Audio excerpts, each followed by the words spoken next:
mañanera de Ángel correspondiente al martes de la semana en curso, martes 20 de septiembre del año 2022. Pues el proceso legislativo sigue su marcha. Ayer, por la tarde, principios de la noche, la comisión, o comisiones, porque fueron dos, no una sola no puede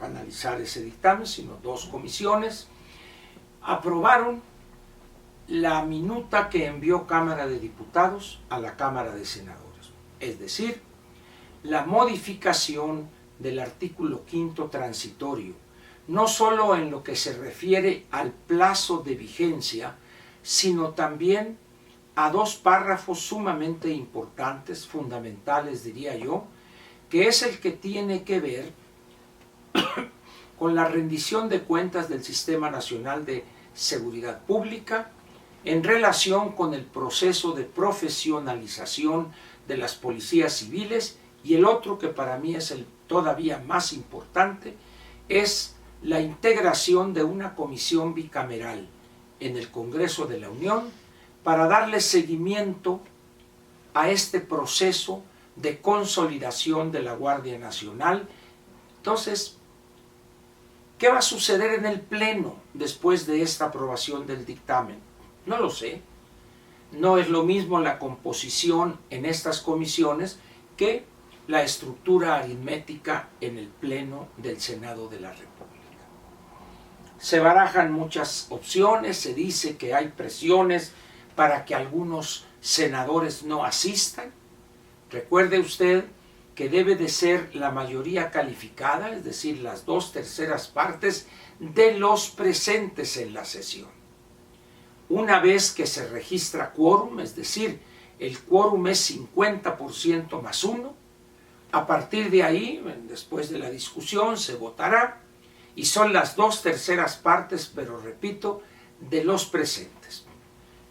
Una táctica parlamentaria es muy conocida, no solo en el Congreso en México, sino en los parlamentos en el mundo, que cuando no dan los números, entonces se busca reducir mediante presiones, sobornos o convencimiento, con amenazas de dar a conocer secretos, cosas privadas de los legisladores, para que no asistan. Y al no asistir se reduce el número de los presentes. Por lo tanto, con un menor número, en este caso de senadores, podrían obtener la mayoría calificada. Pero vamos a esperar. Tengo entendido que será el martes cuando sea la discusión en el Pleno y se vote si la minuta enviada por Cámara de Diputados es aprobada o rechazada en el Senado. Ahora bien, vamos a suponer que se aprobare esa iniciativa. Aparte de la importancia que tiene los dos aspectos que incluyó la diputada Ruiz del Estado de México, la formación de una comisión bicameral y la rendición de cuentas al comienzo del periodo ordinario de sesiones por parte del Sistema Nacional de Seguridad Pública, está el otro elemento que vale la pena comentarlo con usted. Decía, vamos a suponer que pasa esa minuta. De ahí se enviaría a las legislaturas de los estados y una vez que 17 hubieran autorizado o aprobado eso, automáticamente el Congreso le comunica al Ejecutivo para su publicación en el Diario Oficial, y a partir de ese momento ya el artículo 5º transitorio tendría una nueva redacción. Y a partir de ahí se presenta una situación interesante. Vamos a ver. Imaginemos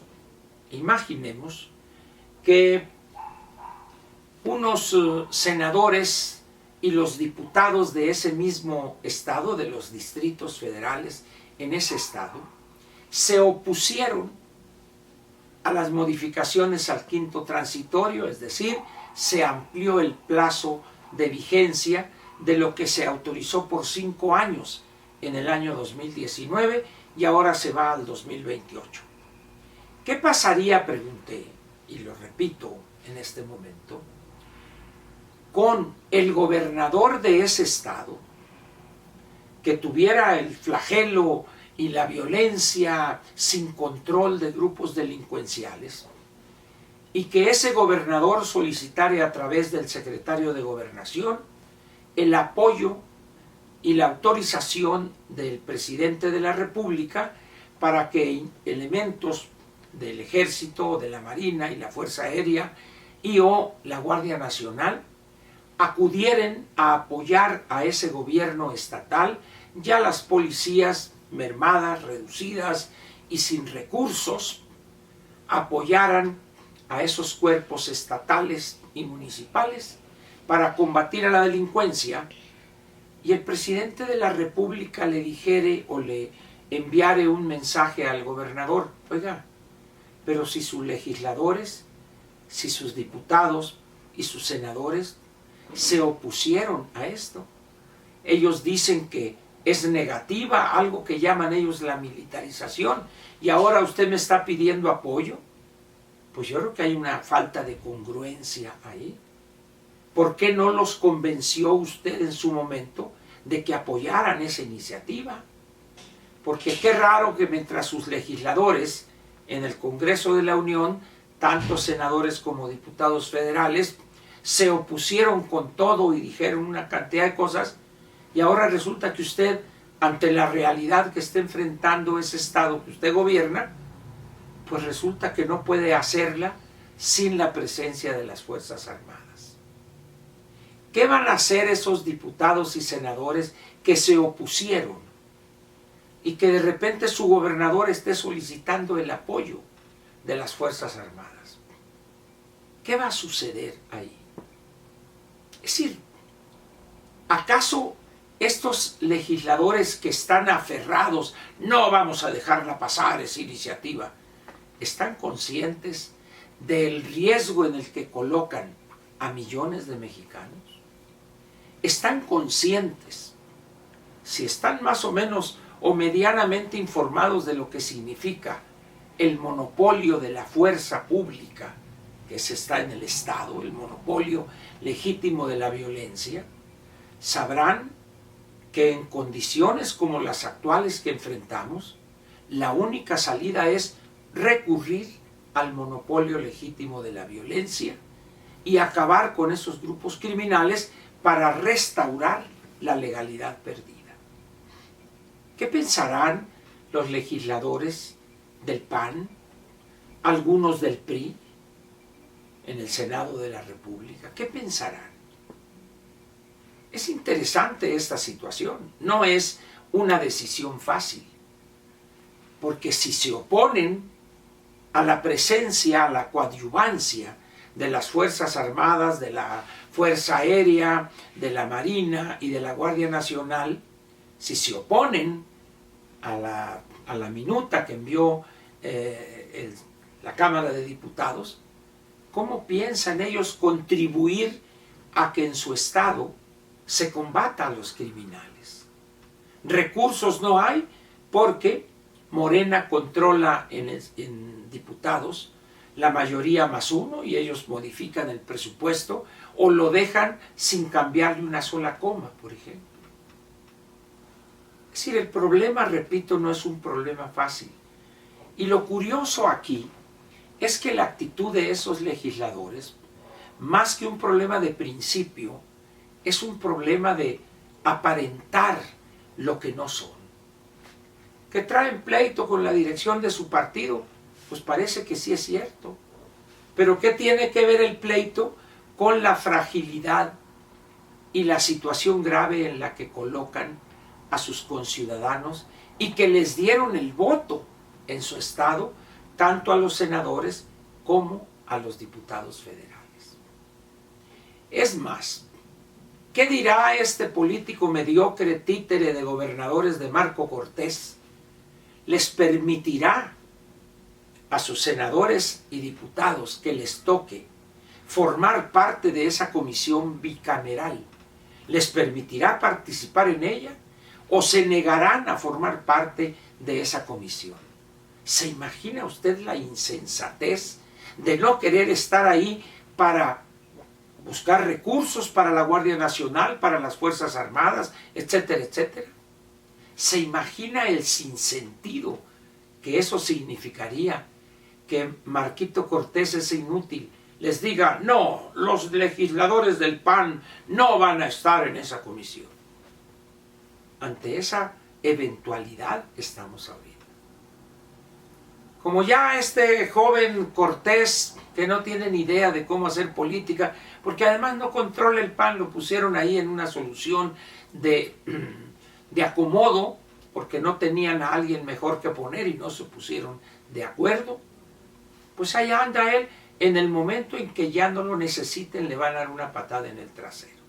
Pero ahora anda loquito porque tiene 5 candidatos, dice él. Mauricio Vila, Romero Hicks, Maru Campos, y me faltan otros 2, que sean Curi, y no sé quién otro, por ahí 5. De los 5 no se hace uno, de los 5 no se hace uno. Pero esos son los que trae loquitos ahí Marco Cortés. Como ve usted, la situación del país es delicada, grave, me atrevería a decir, desde todos puntos de vista. Finanzas públicas, el problema del crecimiento económico, que va a ser estancamiento el año próximo, entre otros múltiples factores. Esperemos que la sangre no llegue al río, que Marco Cortés reconozca su tontería y su posición de lacayo de unos 3, 4 gobernadores, y las cosas avancen y se fortalezca la Alianza Va por México. Y por último, el Marquitos olvida Marquito, que la elección que sigue y a la cual hay que darle prioridad no es a la del 24, es a la del 23 en el Estado de México. Para el 24 falta mucho, Marquito. No te aceleres. Hay que fortalecer la alianza en el Estado de México y ganar esa elección. Y luego prepararnos para la elección del 24. Déjate de cosas y ahí trae cilindriado a Jesús Zambrano, que espero que ya se dé cuenta del ridículo que anda haciendo. Por lo pronto, muchas gracias y nos vemos mañana miércoles. Aquí, en este espacio modesto que es más suyo que mío. La Mañanera de Ángel. Gracias.